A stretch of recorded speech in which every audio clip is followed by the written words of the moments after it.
Comment réagiriez-vous si on vous disait que votre enfant, votre fils, à vous, séchait ses cours d'éducation sexuelle pour venir dans un endroit comme celui-ci apprendre les choses de la vie? Vous ne seriez sans doute pas très content. Surtout que la loi interdit formellement la fréquentation de ce type de lieu au moins de 18 ans, tout comme la vente de matériel pornographique, que ce soit des cassettes vidéo ou encore des magazines. Vous auriez d'autant plus de mal à comprendre que vous savez que depuis 20 ans au Québec, l'école offre un programme visant justement le développement harmonieux de la vie sexuelle des jeunes. Malheureusement, en regardant le reportage qui suit, vous allez sûrement déchanter. Vous allez constater que plus ça change, plus c'est pareil, que l'école et la famille ne jouent pas un rôle plus important qu'avant dans la vie sexuelle des jeunes. Mais vous allez aussi constater qu'effectivement, les jeunes n'ont plus besoin de venir dans un endroit comme celui-ci pour apprendre ce qu'ils veulent apprendre ou encore pour voir ce qu'ils veulent voir. Ils n'ont aujourd'hui qu'à faire un tout petit clic sur un écran d'ordinateur et le tour est joué.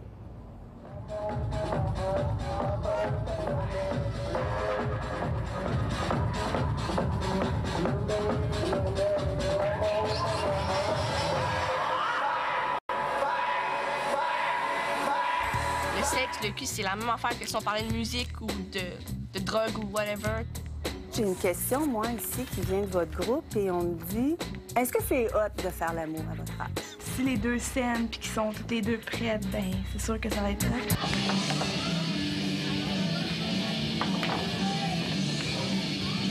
C'est rare que la première fois, c'est ça que tout le monde a dit que c'était vraiment la best puis tout ça, là, tu sais, c'est rare.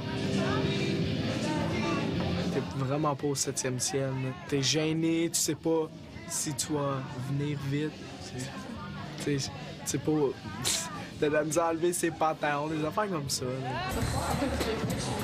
Maintenant, vu qu'on en parle beaucoup entre amis, il y a beaucoup d'influence. Mettons, t'es la seule qui a pas eu de relation sexuelle, il y en a qui vont en avoir juste pour être avec les autres. Qu'est-ce que tu penses qu'à la maison des jeunes, là? Je suis pas Max, c'est sûrement là.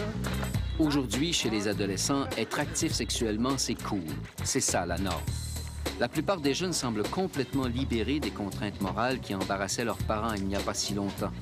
Quand on les écoute, on en oublie le chemin parcouru depuis que l'Église imposait ses règles en matière de sexualité.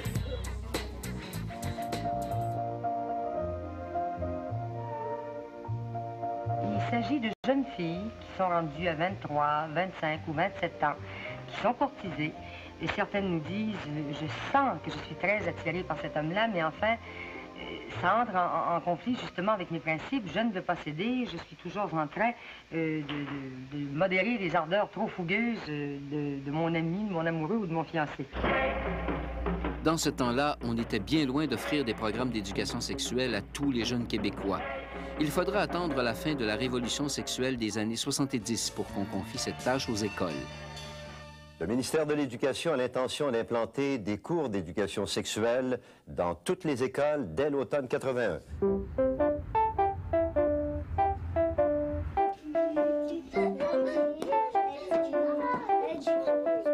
Jean-Félix, tu voulais nous parler que tu connaissais, toi, comment on fait des bébés. Vas-y, dis-le nous. Il sort par le vagin. Qu'est-ce qui sort par le vagin? Les bébés. Les bébés sortent par le vagin?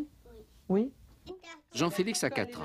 Il n'est pas rare que dès cet âge, dans les garderies, on explique aux enfants les mystères de la vie et de la sexualité. Et cela sans s'embarrasser d'histoires de cigognes ou d'abeilles.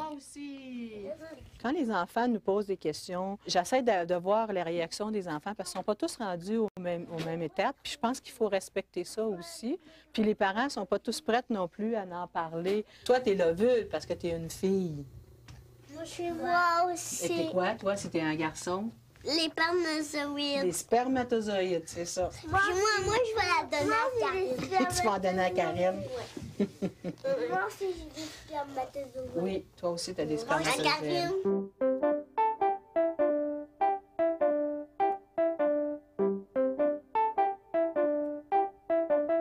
Ils n'ont pas les mêmes tabous. Même qu'il y a un parent qui m'a fait une réflexion hier en disant que à 2 ans et demi, son fils avait dit à sa grand-mère ben voyons, ça s'appelle pas comme ça s'appelle un pénis. Puis dis-le comme il faut. Fait que la grand-mère était restée surprise. Lorsqu'on atteint l'âge de la puberté, à l'âge que tu es rendu, est-ce que tu remarques des changements juste au niveau de ton physique? Oui. Oui. Toi, tu as juste remarqué que que t'avais plus de poils, que ton pénis avait grossi, que t'avais grandi ou que... Aujourd'hui, dans toutes les écoles primaires et secondaires, on parle de sexualité avec les élèves. Ce qui peut changer d'une école à l'autre, c'est la manière ou la matière. À l'école Bienville, dans cette classe de 6e année, on parlera cette année de puberté, mais aussi des premières relations sexuelles et de la façon de se protéger contre les MTS et les grossesses. Qu'est-ce que tu fais? T'avais-tu oublié notre rendez-vous? Non. Tu l'as pas oublié, mais t'es un petit peu en retard. André Allé est directeur de cette école. Il est en éducation depuis 32 ans. C'est bon? Ouais. OK, mon grand. Moi, je dis, lorsqu'on parle d'hygiène, de relations sexuelles, de protection à prendre si ça arrive, des jeunes de 10-12 ans sont pas trop jeunes pour moi. Dans notre temps, peut-être que ça se passait à 16-17 ans. Mais aujourd'hui, on est rendu à 10-12 ans. Si le jeune a le goût d'essayer, qu'il soit renseigné ou non, il va le faire. Et moi, j'aime mieux qu'il soit renseigné. On va vous donner des gants. Vous allez avoir un petit travail à faire. On veut voir installer un condom sur votre main, OK? L'école FIS est une école secondaire située en plein centre-ville de Montréal. Ce jour-là, dans cette classe de secondaire 4, l'infirmière et son assistant parlent des MTS et de condoms. Depuis des années, c'est le sujet numéro 1 et parfois même le seul qu'on aborde dans des cours d'éducation sexuelle chez les adolescents. Julie Réel a 23 ans. Elle est aujourd'hui sexologue et elle est de cette génération des cours d'éducation sexuelle à l'école. Je dirais que c'était pas vraiment des cours d'éducation à la sexualité, mais des cours de prévention des aspects négatifs de la sexualité. J'ai eu des professeurs de religion qui étaient moins à l'aise de répondre à nos questions, ou si on avait des questions sur la masturbation, ou c'est quoi l'orgasme, ou enfin des choses qui intéressent souvent plus les jeunes que juste parler de la prévention. On n'avait pas vraiment de réponse à ça. Francine Duquette est sexologue. Elle est de ceux qui ont suivi de près l'application et l'évolution de ce programme. Pendant 16 ans, elle a formé des enseignants pour les préparer à donner cette matière à leurs élèves. L'école a fait un effort majeur en instaurant un programme d'éducation sexuelle obligatoire. Et rappelez-vous, en 84, c'était loin d'être évident. Il a été approuvé par l'Assemblée des évêques, le Conseil des écoles catholiques protestantes, donc c'était quelque chose de majeur. Et c'est vrai que l'avènement du sida a fait en sorte qu'avec raison, on a misé sur les messages de prévention. Mais parfois, on a peut-être trop rapidement évacué toute la dimension relationnelle et affective aussi de la sexualité. C'est quoi un condom, comment ça se met, c'est quoi les maladies, la grossesse, c'est quoi, mais il parle pas genre des détails, comment tu te sens, comment faut que tu t'y prennes pour que ça t'arrive. C'est ça, il parle pas de l'amour, il parle pas des sentiments, il parle pas de la façon d'agir non plus, il parle de rien de ça, il parle rien de bon, ben ça donne ça, ça fait ça va vous faire ça, vous mettez ça comme ça, puis c'est tout dans le fond. Plus de 15 ans à faire la promotion du condom n'ont pas donné les résultats qu'on attendait. On peut même parler d'échec. On a aujourd'hui au Québec plus d'adolescentes enceintes que jamais. En 1998, il y en a eu 10 000. Parmi elles, plus de 6 000 se sont fait avorter. Pour ce qui est des MTS, le tiers des Québécois qui ont une infection ont entre 15 et 19 ans, la même proportion qu'il y a 10 ans. La complexité de ce phénomène-là fait en sorte qu'on n'a pas autant de succès qu'on l'aurait espéré. Je crois qu'à la lumière des connaissances qu'on avait sur la prévention il y a 20 ans, on était un petit peu dans le champ, effectivement. On s'imaginait qu'automatiquement, en donnant des connaissances, en transmettant des connaissances de façon mécanique à des jeunes, ils allaient tout de suite adopter les bons comportements. Vendredi, ça va faire 3 mois qu'on sera ensemble. Ah ouais? Il faudrait faire quelque chose de spécial? Ben, j'avais pensé que tu pourrais venir chez nous vendredi soir. Mes parents sont pas là. On va avoir la maison à nous autres. On pourrait fêter nos 3 mois de façon bien spéciale. Puisqu'on n'arrive pas à tous les convaincre de se protéger, de plus en plus d'écoles tentent de vendre aux jeunes l'idée de remettre à plus tard leur première relation sexuelle. Et pas question d'appeler ça de l'abstinence. Je pense qu'on est prêt pour ça. Ça te tente-tu? Ouais. Tes parents seront pas là. Ouais. Il faudra être extrêmement convaincant, compte tenu de la liberté aujourd'hui que les jeunes ont, compte tenu de l'accès très facile aux moyens de contraception, de les convaincre de retarder les relations. On devra être très imaginatif, si j'ose dire, dans ce domaine-là, parce que c'est une avenue qui est prometteuse sur le plan des études. Maintenant, sur le plan des résultats, ça reste à voir. Le gars, il était pas agressif, il était bien affirmatif. Là, il a dit « Qu'est-ce que t'en penses? » Mais la fille était comme soumise. Tu voyais dans sa face qu'elle était pas prête.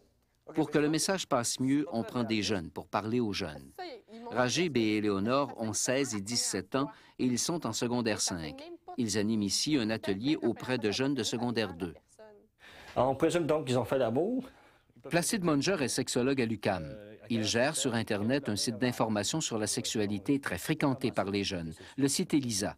On y a installé un sondage pour savoir comment les jeunes font leur éducation sexuelle et en quoi cela les influence. Ce sondage n'a pas de valeur scientifique, mais il confirme les tendances remarquées en matière de sexualité chez les adolescents. On y apprend aussi qu'après 20 ans d'éducation sexuelle à l'école, selon les jeunes, c'est rarement là qu'ils s'instruisent. Sur les choses du sexe, leurs meilleurs éducateurs, ce sont leurs amis. Il y a des choses qui sont historiquement vérifiées. Les amis demeurent et de loin la source la plus mentionnée d'informations sur la sexualité. Est-ce que c'était pas déjà comme ça quand nous, on était adolescents, il y a 30 ans? Tout à fait. Ça, c'est demeuré. Il n'y a pas d'évolution majeure de ce côté-là. Les amis demeurent encore les gens avec lesquels on s'informe le plus. La preuve, il y a 30 ans, on faisait le même sondage à l'école de montagne et on faisait le même constat. Comme première question, je leur ai posé « As-tu déjà reçu une certaine forme d'éducation sexuelle? » 25 % en ont reçu de leurs parents, 8 % de leurs frères et sœurs, 43 % hors du foyer. Aujourd'hui comme hier, ça semble toujours aussi difficile pour les parents de parler de sexualité avec leurs enfants. Nous, on en a parlé un peu. On n'en parle pas beaucoup parce qu'elle n'est pas à l'aise. Ma fille, elle me trouve mémère. Écoutez, c'est sûr, ma fille, elle me trouve mémère. C'est simple de parler à une jeune femme, beaucoup plus simple de parler de sexualité à une jeune femme qu'à une jeune fille de 12-13 ans qui considère sa mère comme étant dépassée, qui dit « c'est mes affaires », qui est gênée. Quand j'en parle avec ma fille, elle me dit « Maman, je le sais, je l'ai appris à l'école, maman, elle le sait ». Eux-mêmes, hein, comme parents, comme adultes, on a très peu eu de modèles d'adultes qui nous ont parlé de sexualité simplement, facilement, de sorte que les parents ont à faire l'effort d'un peu réinventer l'éducation sexuelle auprès de leurs enfants et comment en parler. À l'école ou ailleurs, ce qui est clair, c'est que cette génération a entendu parler de sexualité comme jamais leurs parents ou leurs grands-parents n'en avaient entendu parler. Et pour Francine Duquette, ça fait une grande différence. Ça a fait en sorte qu'on a des jeunes qui, finalement, ne sont pas pris par la peur et la culpabilité vis-à-vis de la sexualité, parce qu'on a le silence ou l'ignorance qui prévalait à une certaine époque, maintenant n'existe plus. C'est-à-dire qu'on a misé sur la connaissance. Aujourd'hui, 3 jeunes sur 4 font leur éducation sexuelle en dehors de la famille ou de l'école. Mais c'est une drôle d'éducation sexuelle. En fait, dans la majorité des cas, ils s'instruisent par la pornographie. De nos jours, avoir accès à ce matériel, c'est devenu un jeu d'enfant. Quand tu avais 12-13 ans, vous échangez des adresses? Ouais, on s'échangeait des adresses, on s'échangeait des photos de... On s'imprimait des photos de porno, là, de femmes tout nues. Là. Je pense que tout le monde passe par là. Puis je me dis, si je dis « vas-y pas » ou « fais pas ci » ou « fais pas ça », bien au contraire, il va le faire deux fois plus parce que je dis « fallait pas ». Tous les jeunes rencontrés nous ont confirmé cet accès facile à la pornographie. Pour les revues ou bien les films, il y a bien plus de contrôle. Tu peux pas nécessairement aller à un comptoir puis demander, la personne elle va te dire « t'as pas 18 ans, t'as pas le droit de voir ça ». Mais avec Internet, c'est un accès bien plus rapide, puis il n'y a aucun contrôle, tu sais. Il est marqué « avez-vous 18 ans ou non », mais il n'y a personne pour te regarder faire. C'est plus rapide, puis c'est sûr, il y a moins de contrôle, fait que tu peux y aller quand tu veux, puis sans te faire pogner. Bellefille.com. 2 mots simples à première vue, inoffensifs. Belle et fille. 2 mots qui pourtant conduisent à un site pornographique. Et ici, on a choisi un site avec du matériel très léger. Ça fait plusieurs années que l'accessibilité à la porno sur Internet inquiète. Déjà en 1995, le magazine Time sonnait l'alarme. Une révélation qui avait choqué tous les parents américains. Depuis, on a mis au point des chiens de garde informatiques, si on veut, pour bloquer l'accès à ces sites. Il y a des filtres, donc ce que les Anglais appellent du censorware, des logiciels filtreurs du contenu offensant sur Internet. Ça existe, ils ne sont pas trop dispendieux, mais le problème, c'est qu'ils fonctionnent en anglais. Pour nous, les francophones, c'est presque inefficace parce qu'il y a beaucoup de sites aussi offensants en français et la plupart de ces sites-là ne vont filtrer que des mots-clés en anglais, des sites web dont le contenu est en anglais, et puis il y a tout un pan donc, de la pornographie et de la violence sur Internet qui se passe en français. En plus, les jeunes doués en informatique déjouent facilement ces filtres. Mais il n'y a pas qu'Internet. Les parents ne sont pas là à surveiller jour et nuit ce que leurs enfants regardent à la télé ou dans des vidéos. Moi, je trouve que c'est comme moins tabou partout. C'est vraiment, il y en a à la télévision, tu sais, dans les films, là, c'est rare que tu vois pas un film où il y a une relation sexuelle, tu vois pas, c'est pas comme un film 3X ou quelque chose du genre, mais sauf que c'est vrai que tu vois des préliminaires ou des trucs du genre, fait que toute ta vie t'en vois, là. Bien, faites seulement que 2 coins de rue, vous allez voir de la prostitution au coin de la rue. Vous faites encore 50 mètres et vous allez voir un club de danseuses avec les photos qui vont avec. On juge sévèrement ces adolescents qui consomment de la pornographie. Mais on oublie que derrière tout ça, il y a souvent des adultes. C'est parti! Ce soir-là, dans une discothèque pour jeunes de 14 à 18 ans, l'animateur invite les adolescents à porter le condom. Pour les convaincre, il leur propose un jeu. OK, mets-les avec ta bouche! Mets-les avec ta bouche! Les participants doivent mettre avec leur bouche un condom sur un pénis en caoutchouc. Le gagnant aura droit à un téléphone cellulaire. Le jeu se termine par une simulation de fellation. Selon l'administration de la discothèque, on appelle ça de l'éducation sexuelle. Je trouve ça vulgaire, je trouve ça déplacé. C'est du spectacle. Et on utilise la sexualité parce qu'on sait qu'on attire l'attention. On sait que ça marche. Je pense que c'est pas juste quand on est dans une classe devant 30 élèves qu'on est investi d'une mission d'éducation. Je pense que chaque adulte peut avoir ça, ce regard critique sur qu'est-ce que je suis en train de livrer aux jeunes. C'est un peu comme si je me disais, quel genre d'homme je veux que ces garçons deviennent? Quel genre de femme je veux que ces filles deviennent? Dans le sens, qu'est-ce que je veux leur livrer?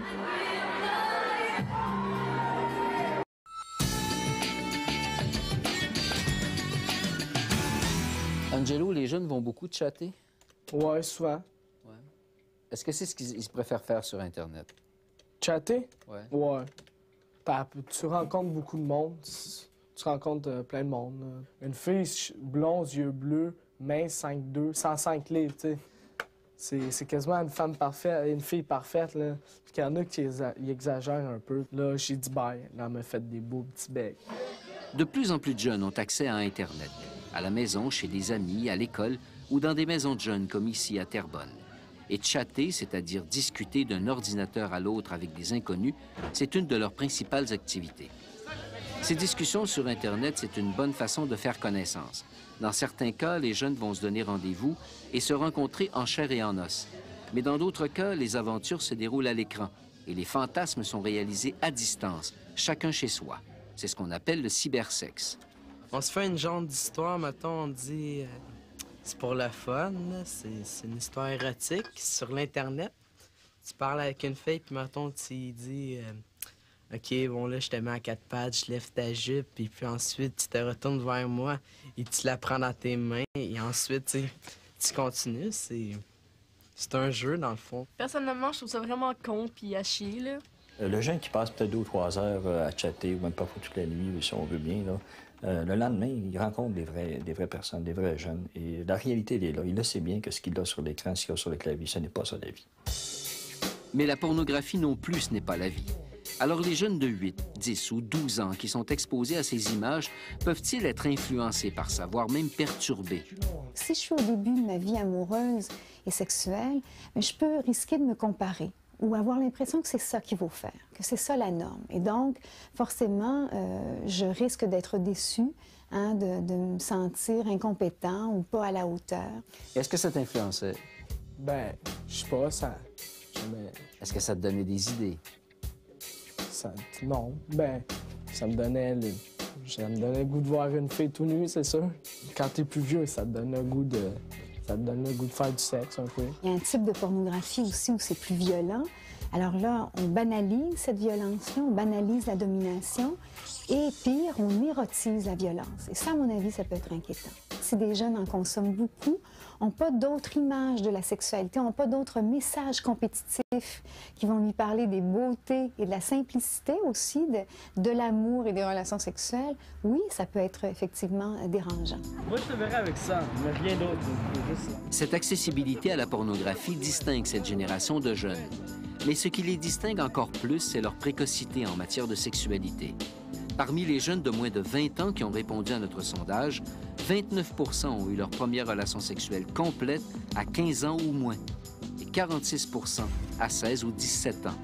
Au total, 75 % ont eu leur première relation sexuelle avant leur 18e anniversaire. Genre, la première fois, t'es plus, tu fais rien, genre, t'es timide, t'es peigné, genre, c'est plus le gars, genre, qui fait le travail, puis tout ça, genre, ça marche plutôt comme ça, genre, puis ouais, parce que là, ça va être filmé, puis mes parents vont le voir. Mais c'est douloureux la première fois. Pour plusieurs filles? Ouais, pour la fille en particulier. Moi, je me souviens, ma fille en 6e année, elle m'a demandé c'était à quel âge qui était normal de faire l'amour. Elle est en 6e année. Il y a beaucoup un désir de plaire adolescente et plaire souvent un peu à n'importe quel prix, hein, le besoin d'être aimé, le besoin d'être avec le gars hot. Et je trouve que les filles prennent du temps avant d'exprimer que, ben finalement, c'est vrai que j'ai pas de plaisir dans ma relation sexuelle. Ils n'osent pas le dire, simulent des plaisirs, veulent pas décevoir.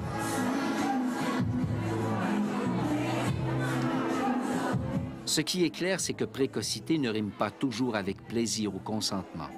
Toutes les études nord-américaines le confirment. De très nombreuses adolescentes ont eu leur première relation sexuelle à la suite de pression ou d'insistance. Certaines enquêtes révèlent que c'est le cas pour 40 % d'entre elles.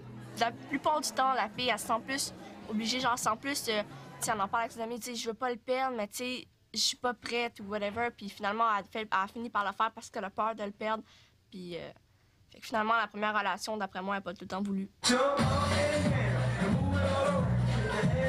Mais ce qui les distingue plus que tout de leurs aînés, c'est le nombre important de partenaires sexuels qu'ils connaîtront avant leur majorité.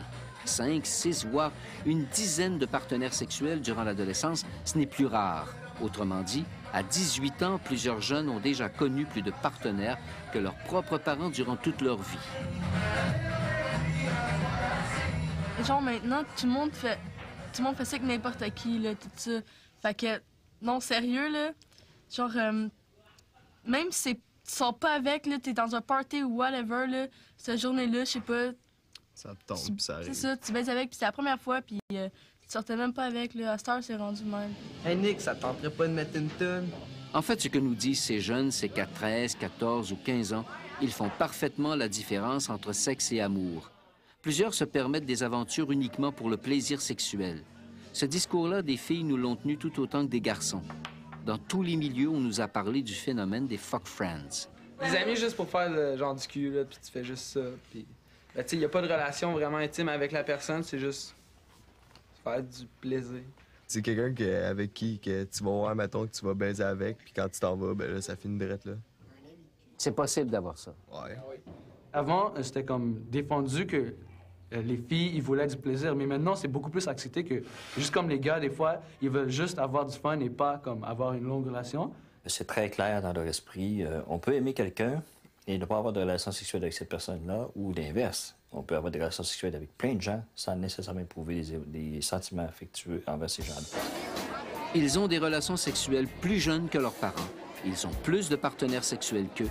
Et ils ont moins de tabous en ce qui a trait aux pratiques. Voici, d'après notre sondage, les types de pratiques sexuelles qu'ont eu les jeunes de moins de 20 ans dans le mois précédant ce sondage. Pénétration vaginale, 77 %. Fellation, 68 %. Contact bouche-vulve, 65 %. Pénétration anale, 18 % et sexualité en groupe, 10 %. Il y a maintenant chez les jeunes un constat où ils sont effectivement plus permissifs à l'égard de la sexualité. On va nous demander à quel âge il faut faire l'amour. Est-ce qu'on est obligé de faire tous les trous? Est-ce qu'on est obligé de faire une pipe à notre chum la première fois? Et ça, là, c'est des questions de 13-14 ans. Vous savez, dans les années 60, c'était le mouvement Peace and Love, paix et amour, puis bon, c'était la révolution sexuelle. Il y avait des choses très, très intéressantes dans ce mouvement-là. Maintenant, c'est beaucoup sex and power. Mais malgré toutes les audaces des jeunes, les tabous persistent. Le plus tenace, celui du double standard. C'est-à-dire qu'on juge encore différemment un garçon et une fille qui ont plusieurs partenaires. Tu sais, le gars, là, il peut avoir baisé, je pense, 40 filles, là, puis il va même pas avoir une réputation, mais la fille, elle va juste baiser 2-3 gars, ils vont se traiter, tout le monde va la traiter de pute, tu sais. C'est vrai? Ça, c'est vrai. C'est vrai en Je peux vous dire que ça n'a pas changé depuis mon temps. Le gars, il aura beau avoir baisé 40 filles, ça va être un héros. La fille va en avoir baisé 2, ça va être une esti de bitch. C'est vrai que de ce côté-là, je trouve ça con. Moi, peut-être mon fantasme amoureux et sexuel, ce serait ensemble. Trouver la personne comme parfaite. La personne avec qui tu es prêt à passer toute ta vie, mais sans te tanner. Parce qu'il y a des gens qui vont chercher des maîtresses ou des amants ailleurs pour vivre quelque chose de différent. Mais si tu es capable d'avoir des activités sexuelles intéressantes tout le temps avec la personne avec laquelle tu es le plus amoureux de toute ta vie, mais c'est ça, tu sais. Pour être capable de contrer la pression des pairs, dans une société où la conformité est vraiment là, ce qui est valorisé, il faut être capable de vivre ça. Hein. Ils ont droit à être touchés, ils ont droit aux caresses, ils ont droit, mais ils n'ont pas nécessairement besoin d'avoir des relations sexuelles complètes. Et je pense que l'apprentissage de la sexualité, c'est un beau moment dans la vie aussi. Hein, tranquillement, doucement, découvrir les baisers, les caresses, et puis ils perdent ça maintenant. Et ce qui importe, c'est l'acte sexuel. Les jeunes eux-mêmes semblent critiques face à leur précocité. Nous avons demandé aux adolescents qui avaient eu des relations sexuelles très jeunes ce qu'ils en pensaient. Une très grande majorité d'entre eux ont répondu qu'ils auraient dû attendre plus tard, comme s'ils avaient découvert finalement que c'est bien meilleur quand on prend son temps. Il y a un proverbe chinois qui dit « Il y a deux choses que tu peux donner à ton enfant, des racines et des ailes. » Et il y a eu une époque où je pense qu'on donnait beaucoup de racines, c'est-à-dire qu'on coupait rapidement les ailes, on disait « Tu restes ici, tu ne bouges pas ». Tandis que maintenant, il y a peut-être un peu trop d'ailes.